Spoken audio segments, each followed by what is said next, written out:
Следующим альбомом группы Wings стал сборный альбом под названием Wings Greatest.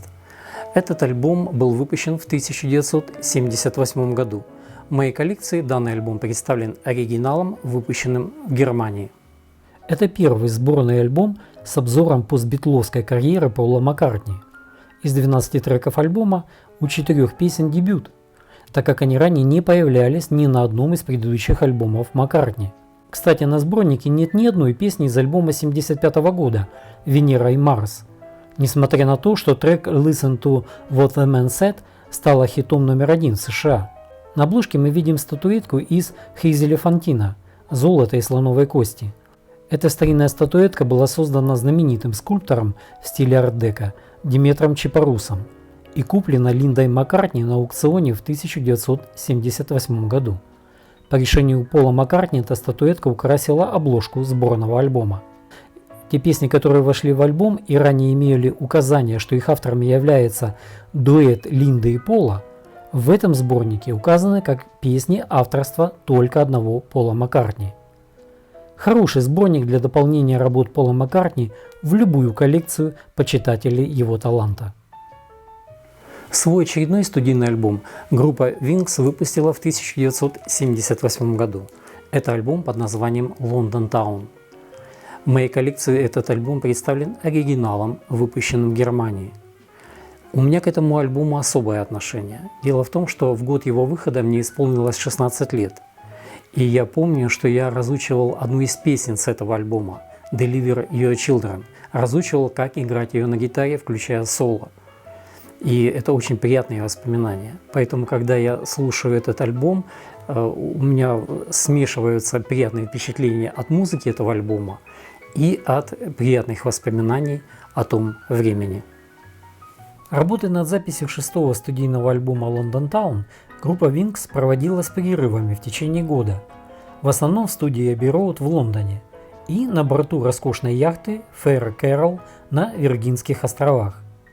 Хотя альбом получил в основном неблагоприятные отзывы музыкальных критиков, я просто обожаю этот альбом.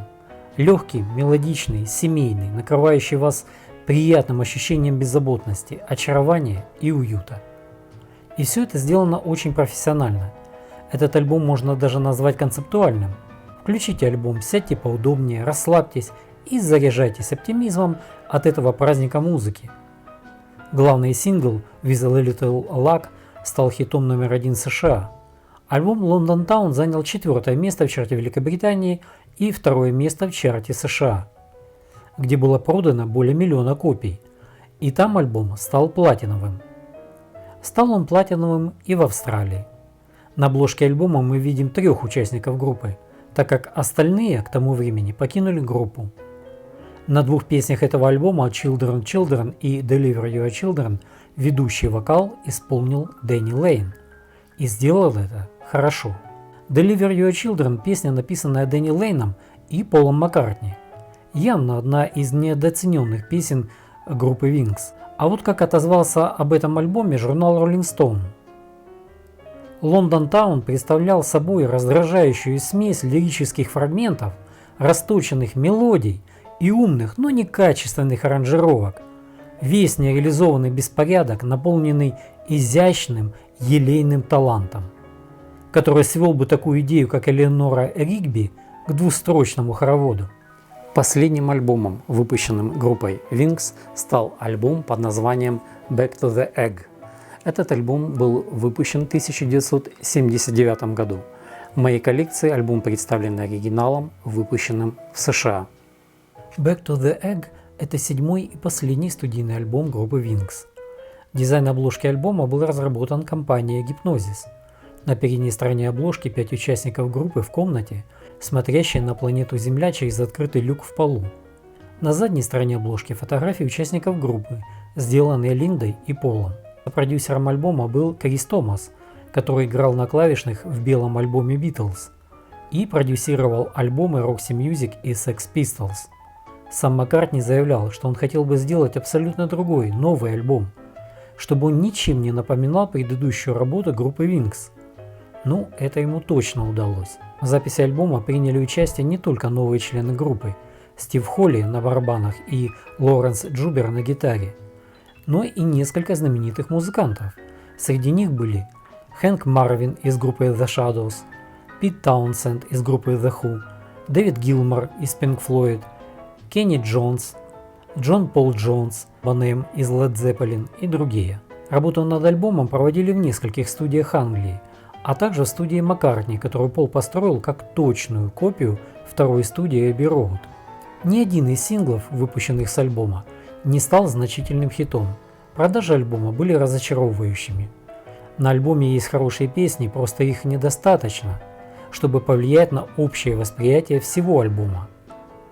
В наши дни этот альбом воспринимается как смелый эксперимент, направленный к изменению звучания в сторону панка, новой волны и пауэр-попа. Но на альбоме присутствуют и песни более традиционные для группы Wings. Хотя альбом все же стал платиновым в США и золотым в Великобритании, музыкальные критики накинулись на Back to the Egg, оставляя горы негативных отзывов об альбоме. Как в своем обзоре альбома в журнале Rolling Stone написал Тимоти Уайт, Back to the Egg представляет собой едва ли не самый жалкий мешок с мусором за последнее время. Вместо хорошо оформленных песен мы получаем раздражающую демонстрацию бессвязных образов и несфокусированных музыкальных моментов. Треков много, всего 14, но содержание в основном скудно. Альбом Back to the Egg представляет собой публичный распад постоянно разочаровывающего таланта.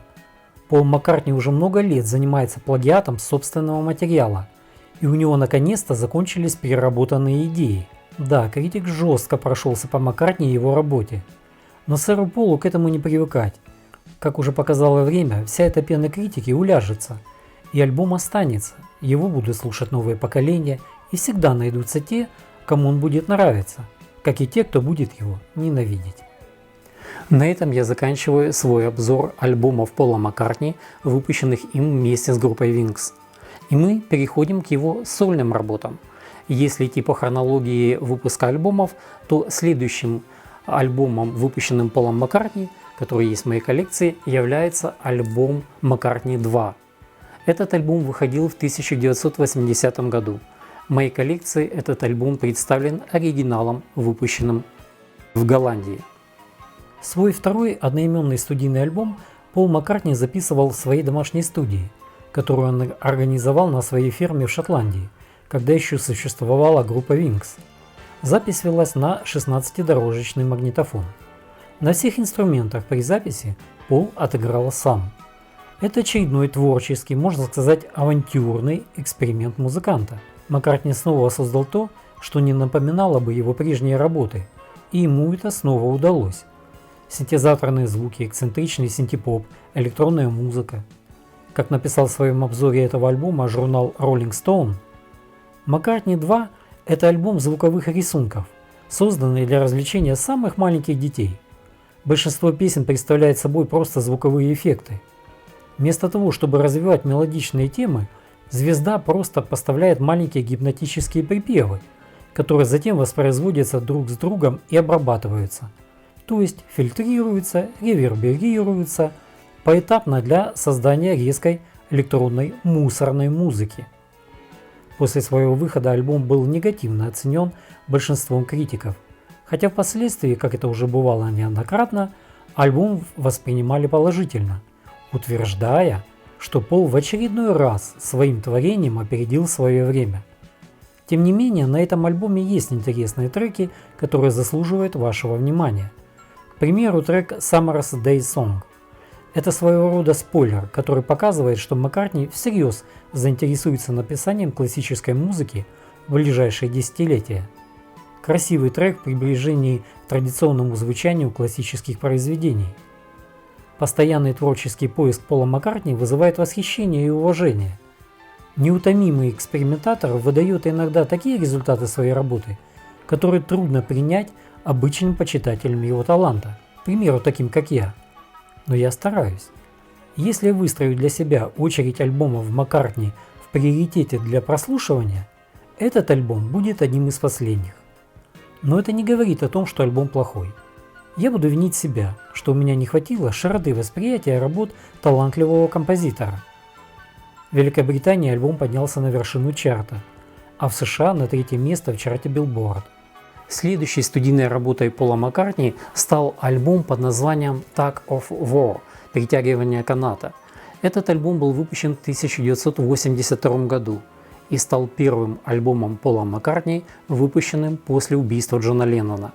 В моей коллекции данный альбом представлен оригиналом, выпущенным, все еще запечатанным оригиналом, выпущенным в США. На обложке изображена абстрактная картина маслом художника Брайана Кларка, частого соавтора Маккартни, на которой присутствует закрашенный прозрачный портрет Пола, сделанный Линдой Маккартни. Сотрудничество с бывшим продюсером Beatles Джорджем Мартином положительно повлияло на качество нового альбома Пола Маккартни. Да и записывался этот альбом уже не в домашней студии.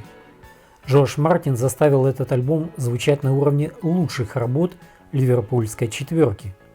В записи альбома Tug of War принимали участие и Дэнни Лейн из группы Wings, и Ринго Старр на барабанах, Стиви Вандер на вокале и синтезаторе, Эрик Стюарт, Линда Маккартни была на бэк-вокале и другие музыканты.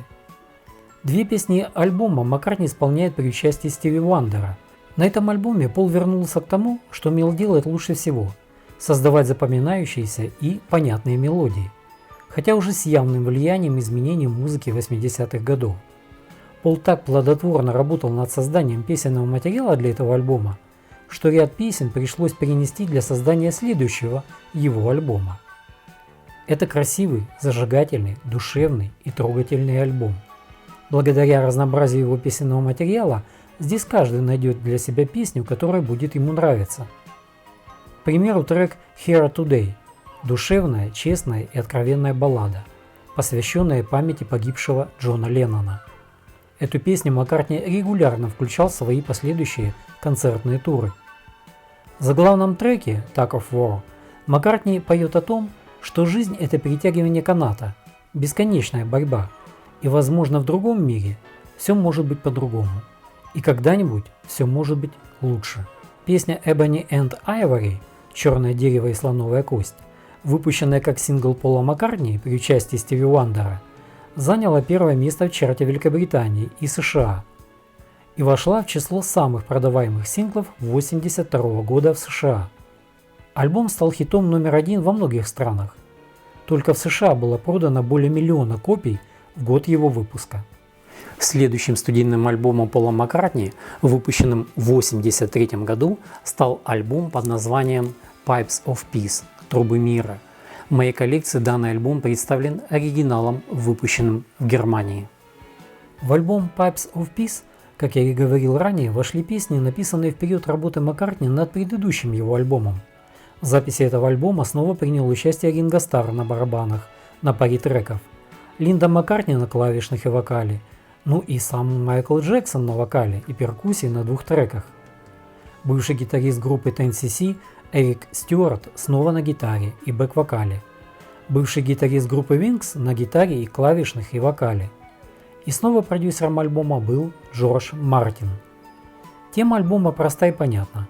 Она обозначена в словах индийской мудрости, написанных на развороте обложки альбома. В любви исчезают все жизненные противоречия. 2 песни альбома были написаны и исполнены Маккартни совместно с Майклом Джексоном. Это треки Say Say Say и The Man. Трек Say Say Say стал хитом номер 1 в США и ряде других стран, а также занял 2-е место в Великобритании. В 2013 году журнал Billboard поместил эту песню на 41-е место среди самых популярных хитов всех времен в чарте Billboard Hot 100. Мелодичную нежную песню So Bad Маккартни сочинил, импровизируя на домашнем фортепиано в кругу своих детей. Хотя альбом Pipes of Peace уступал в популярности своему предшественнику, это безусловно хорошая современная работа, легкое в прослушивании и демонстрирующая высокий уровень таланта своего создателя. Несмотря на негативные отзывы критиков об альбоме в год его выхода, с прошествием времени об альбоме начали писать, что Маккартни снова опережал свое время. Как говорится, большое видится на расстоянии.